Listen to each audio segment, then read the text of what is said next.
Assalamualaikum warahmatullahi wabarakatuh. Bismillahirrahmanirrahim. Alhamdulillahirabbil alamin. Salatu wassalamu ala asrafil anbiya wal imamil mursalin sayyidina wa maulana Muhammadin wa ala alihi wa sahbihi ajmain amma ba'du. Yang kami cintai anak-anakku kelas 7 Madrasah Sanawiyah NU Radhatus Sibyan. Pada kesempatan kali ini Pak Najib akan menerangkan bab 1. Pada kesempatan ini yaitu mata pelajaran fikih tentang toharoh atau bersuci. Baik, untuk menyingkat waktu, anak-anak, saya akan bacakan untuk bab 1 ini agar lebih jelasnya bahwa tujuan pembelajaran ini setelah mengikuti dari luring Pak Najib melalui rekaman video ini, peserta didik dapat satu menunjukkan keimanan terhadap sifat Rahman Zat yang Maha Pengasih dan Rahim Zat yang Maha Penyayang bagi manusia dan ekosistem lainnya. 2. Membuktikan keimanan terhadap sifat Rahman dan Rahim Allah Subhanahu wa taala dalam kehidupan sehari-hari melalui penggunaan air untuk bersuci dengan mempertimbangkan kelangsungan hidup manusia dan ekosistem lainnya. Yang ketiga, meyakini prinsip tawazun dan tatawur wal ibtikar sebagai ajaran Islam yang membentuk kesalehan individual dan kesalehan sosial dalam pemanfaatan air sebagai alat bersuci. Yang keempat, memahami air sebagai alat bersuci. 5. Memproyeksikan metode berpikir analogis atau kias untuk menentukan benda-benda selain air sebagai alat bersuci. Yang keenam, mendemonstrasikan berpikir analogis atau kias sebagai metode untuk menentukan benda-benda selain air sebagai alat bersuci. Peta konsep pembelajaran kita yang pertama adalah alat bersuci. Di antaranya pengertian bersuci, air sebagai alat bersuci lainnya. Ini adalah peta konsepnya. Bisa dilihat anak-anak ya. Ini peta konsepnya dari bab 1 tentang toharoh. Ya. Baik. Ini peta konsepnya bisa dilihat. Langsung kita ke materi, kita amati ya. Ini adalah gambar air, ada batu, ada pasir ya. Apa ini kiranya ini? Air bendungan ya. Ini kali yang kering ya. Baik, kita amati yang kedua adalah ini adalah batu yang dipegang tangan adalah 3 batu. Yang ke-6 ini adalah alat-alat istija. Di antaranya adalah batu, air mutlak, kayu, daun kering, dan tisu. Baik, kita langsung saja ke bersuci ya. Pengertian bersuci, tahukah kita bersuci dalam bahasa Arabnya disebut dengan toharoh. Menurut arti bahasanya makna bersih dan suci dan jelas ya, sangat jelas dari segala jenis kotoran ya. Baik berupa kotoran tampak mata seperti kencing dan lainnya maupun yang tidak tampak mata sebagian maksud dengan sebagai bentuknya. Sedangkan arti dalam istilah fikih toharoh memiliki arti bersih dan suci dari najis dan hadas. Ya. Baik, dari perbedaan bersuci dan membersihkan itu sangat beda ya. Kalau bersuci itu ada niat, bertujuan untuk membersihkan, oke sama-sama. Tata cara diatur oleh syariat Islam melalui ketentuan fikih. Kalau bersuci jelas beda, membersihkan diri juga berbeda. Mengikuti pola hidup sehat sama ya. Sama-sama bersuci tapi membersihkan bersih beda lah ya. Selanjutnya kita langsung saja dasar hukum ya. Dasar hukum ini di dalam Quran surat Al-Baqarah ayat 1 ayat ya. Ayat surat Al-Baqarah juz 1 ayat 222. A'udzu billahi minasyaitonir rajim. Innallaha yuhibbut tawwabina wa yuhibbul mutatahhirin. Sesungguhnya Allah menyukai orang-orang yang bertaubat dan mencintai orang-orang yang mensucikan diri. Ya. Allah Subhanahu wa taala berfirman dalam Quran surat At-Taubah juz 9 ayat 108. Ya ini ayatnya saya zoom. Fihi rijalun yuhibbuna ayyatatahharu wallahu yuhibbul mutatahhirin. Yang artinya Di dalamnya terdapat orang-orang yang ingin membersihkan diri. Allah mencintai orang-orang yang bersih. Jadi wallahu yuhibbul mutatahhirin.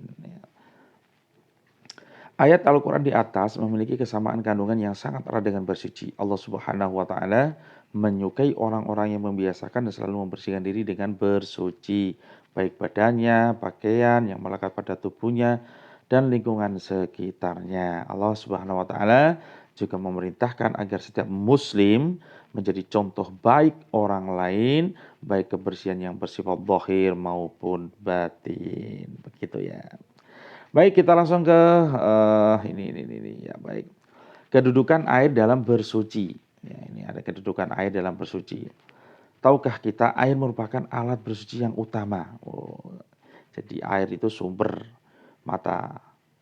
sumber kehidupan di manusia ya. Terbagi menjadi beberapa bagian air tersebut. Alat yang paling utama adalah bersuci dalam air, namun tidak semua air dapat digunakan sebagai alat bersuci. Untuk mengetahui air yang dapat digunakan bersuci, maka kita harus mengetahui air ditinjau dari pembagiannya dan ditinjau dari segi hukum penggunaannya. Jadi itu air. Ya. Pembagian air ditinjau dari tingkatannya. Satu, yang pertama adalah air suci dan mensucikan, tohir mutahhir. Ya, jadi air suci mensucikan.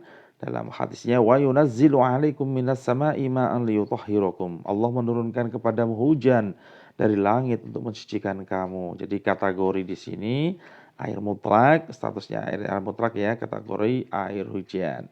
Jadi kami turunkan dari langit air yang amat bersih. Wa anzalna minas sama'i ma'an tahura. Kemudian yang kedua, berdasarkan hadis dari Abu Hurairah radhiyallahu anhu berkata, seorang laki-laki bertanya kepada Rasulullah sallallahu alaihi wasallam, kami berlayar mengarungi lautan dan hanya membawa sedikit air. Jika kami menggunakan untuk berwudu, kami akan mengalami dahaga. Bolehkah kami berwudu dengan air laut? Rasulullah menjawab, "Wat-tahuru ma'uhul hillu maitatuhu." Air laut itu suci dan bangkai yang terdapat di dalamnya halal dimakan. Hadis riwayat Muslim, Abu Dawud, Tirmidzi dan Nasa'i. Itu air laut ya, air laut yang kedua. Ya, ini air laut. Yang ketiga adalah air sungai. Ara'aitum law anna nahran bi babi ahadikum yaghtasilu fi kulli yawmin khamsan ma taqulu dzalika yubki min darani. Bagaimana pendapat kalian? Ya, pendapat kalian. Seandainya di depan pintu masuk salah seorang di antara kalian adalah sungai. Kemudian ia mandi di sungai itu 5 kali dalam sehari. Apakah masih ada kotoran yang melekat di badannya? Hadis riwayat Bukhari Muslim tadi ya. Yang ketiga adalah air sungai. Yang keempat adalah air sumur. Ya, dalam hadisnya innal ma'a tahurun la yunajjisuhu syai'un. Sesungguhnya air ya, sumur bid'ah ya adalah suci, tidak dapat dinajiskan oleh suatu apapun. Hadis riwayat Ahmad, Abu Dawud dan Tirmidzi. Yang berikutnya adalah yang 5. Ini adalah air salju. Ya, air salju ya, air salju, air es ya. Ini hadisnya. Baik. Apakah yang kita temukan dalam tabel di atas dalam konteks sebelumnya menunjukkan status air yang sama? Air mutlak ini disebut dengan air suci mensucikan, adalah air yang bersumber dari bumi. Air mutlak dapat digunakan sebagai alat mensucikan benda-benda lainnya. Secara ketika sifatnya demikian, warna, rasa, bau tidak mengalami perubahan. Kita juga menemukan 7 kategori air yang termasuk air mutlak yang suci mensucikan ya anak-anak ya. Ini ya, jadi air 7 air atau 7 mata air yang mutlak berdasarkan dasar hukum di atas. Yang pertama air hujan. Ini. Yang kedua adalah air laut. Yang ketiga adalah air sungai. Yang keempat air sumur. Yang kelima mata air. Yang keenam air es. Ya, jadi ada mata air es ya, air atau air salju ya, begitu. Jadi itu Pak ada apa namanya itu ya air sumur ya, mata air itu ya. Kalau air hujan, air laut sudah jelas ada air sungai ada, air sumur ada, mata air ada. Ya. Jadi di Indonesia banyak sekali itu, kecuali air kopi dan air susu. Air susu tidak boleh buat wudhu, apalagi kopi, teh itu tidak boleh. Air suci namun tidak mensucikan ya, air suci namun tidak mensucikan. Mari kita cermati. Air suci yang tidak mensucikan bagi benda lain adalah air yang hanya memiliki sifat suci saja dan tidak terkena najis. Jenis air ini terbagi menjadi 3 yaitu air suci, bercampur dengan benda yang suci sehingga menyebabkan perubahan salah satu air, warna, rasa, dan bau, menghilangkan sifat mensucikan benda lain yang dimiliki oleh air.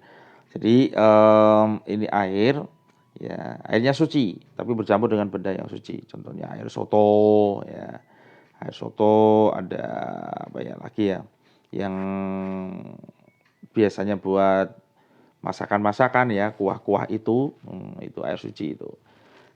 Yang kedua adalah air mustakmal. Ini air yang sudah digunakan. Air yang sedikit ukurannya atau kurang 2 kula dan bekas-bekas pakai untuk menghilangkan najis maupun hadas.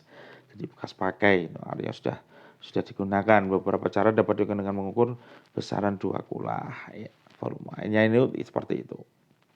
Jadi ini konversinya. Volume air 2 kula dengan menggunakan berbagai satuan ya.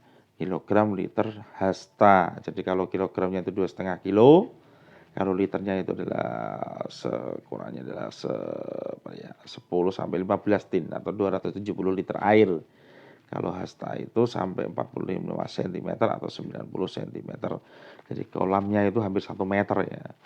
1 meter kali 45 itu ya. Baik, yang ketiga adalah air yang keluar dari tumbuh-tumbuhan, baik yang mengalir dengan sendirinya atau sengaja dibuat ya. Buah-buahan yang segar biasanya memiliki kadar air yang tinggi. Ketika dibelah, air akan menetes dengan sendirinya bagi orang yang kehabisan bekal air di hutan belantara. Terkadang menebang pohon yang memiliki kadar air tinggi untuk diminum. Jadi seperti air kelapa. Ya, ada sebuah pohon itu ditebang itu malah keluar airnya. Baik, selanjutnya yang ketiga adalah air mutanajis. Ya, air dari kata najis ya. Mutanajis itu air yang dalam volume yang terbatas, yang terkena atau bercampur dengan benda najis dalam berbagai tingkatannya. Ada najis mukhafafah, najis mutawasitoh, dan najis mughaladoh. Air jenis ini terbagi ke dalam 2 bagian. Air dalam sedikit yang mensucikan dan kejatuhan najis, tetapi sifatnya, warna, rasa, dan baunya tidak berubah. Yang ketiga adalah air dalam jumlah sedikit yang mensucikan dan kejahatan najis, namun salah satu sifatnya menjadi berubah. Yang ketiga, air yang volumenya sangat banyak atau melebihi 2 kula dan kejahatan air yang mensucikan dan berubah atau tidak berubah sifatnya. Jadi ada air yang sedikit yang mensucikan dan kejahatan najis itu airnya mutanajis. Air dalam sedikit mensucikan dan kejahatan najis itu sama ya, sifatnya berubah jadi najis airnya. Baik, kita langsung saja ke air suci dan mensucikannya tadi sudah, ya. Biasanya untuk menghilangkan najis maupun hadas ya, seperti sehari-hari kita ya, sehari-hari kita untuk mandi, ya, bersuci, wudu, sholat, ya ini.